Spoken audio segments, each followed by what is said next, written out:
Hey everyone, I'm Meredith Molinari. Thanks so much for joining me once again on the Songwriter Stage. We have been absolutely honored to have Arden Kaywin here today in the studio. Thank you. You've totally been a pleasure. You're welcome. We've been talking about Elephant in the Room, which came out on October 21st, just last week. It's a baby. It's brand new, so definitely go check it out. It's available on iTunes. It's available on Amazon. Definitely go to the website, ardenkaywin.com, and you can buy the album there. They also have the last album, Quarter Life Crisis. You can get posters and stickers and join the mailing list because you get a free download when you join the mailing list. So definitely do that. You can keep up with all the latest Arden Kaywin news. I love how you have a fan forum on your website. She has a journal there too, and you made one little brief comment about the song Let It Go, about, how you were thinking about, do we ever really let things go? And I think you posted it, and within minutes some other fan got on there and was like, here's what I think about Let It Go. And it definitely, it's great as a fan to have such a immediate connection with the artist. Yeah.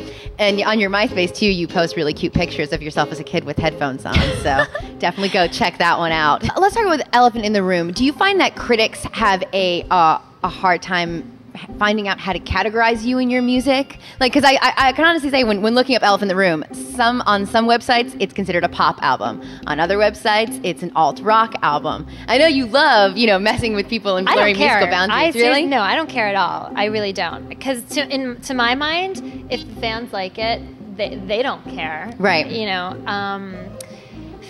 Reviewers having a hard time categorizing? I don't think so. Nobody who's reviewed it, the reviews so far have been really good. Yeah. Nobody who's reviewed it so far has said, well, we don't know where she do we belongs. Put this? Right. Da, da, da. I think that, you get into trouble with that when you're not true to yourself, when you're doing, one song like this and then you're all the way over here. And, like we talked about before, there's continuity with it. Mm-hmm. And I actually think people are really enjoying that when you listen to this album all the way through, that it's not so predictable. Absolutely. Well, it's hard these days when everyone is like, I want to download one song off iTunes, to really find an album that you want to listen to these days from beginning to end.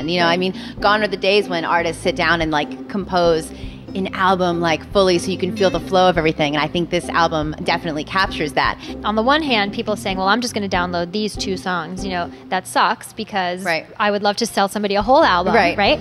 But on the other hand, there might be somebody who would never buy my whole album because maybe they're only a fan of this type of music, but they hear one song that they like that maybe speaks to them in that kind of genre, and so they can take that one song. Well, your songs have been featured on a bunch of TV shows. I know Laguna Beach and The Hills. It's a very specific kind of person that would watch that kind of show, and they might hear that one song not even knowing it's you, and then go, oh wait, but I really like that. What else is on the album? Right. And I think that's a great venue for that. Has it ever happened to you where you're watching something and you go, that sounds familiar, that's mine?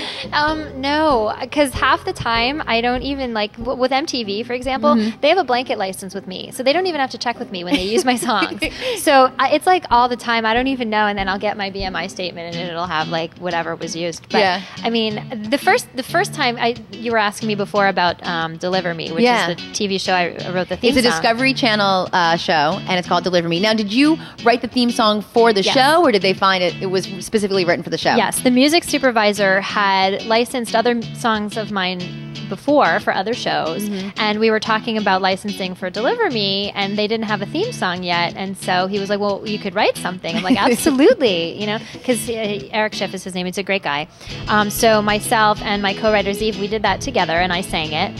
And that was really cool when I saw the song synced for the first time to the opening sequence. So you had no idea what the visual was going to be when you created the music? I did, because they had sent us what they call a sizzle reel, which is kind of like a movie trailer but for TV. So I had seen, I knew what the show was about and I knew what I was writing about, but to actually see how they cut the opening credits to go with the parts of the song. And the funny thing is, the song is like a 2.5-minute song, but they only took a portion, 40 seconds of it. So definitely go check out The Elephant in the Room. Like I said, it's available on iTunes and Amazon. You can find out more about it at ardenkaywin.com or check out your myspace.com/ardenkaywin. Thanks so much for being in the studio with us today. Absolute pleasure. Arden's playing some amazing songs for us in the Vlaze studio today, so pop on over to the other video section and definitely check out those songs. You will not regret it. Thanks so much for joining us today on another fabulous episode of The Songwriter Stage. I'm your host, Meredith Molinari, and I will catch you guys next time.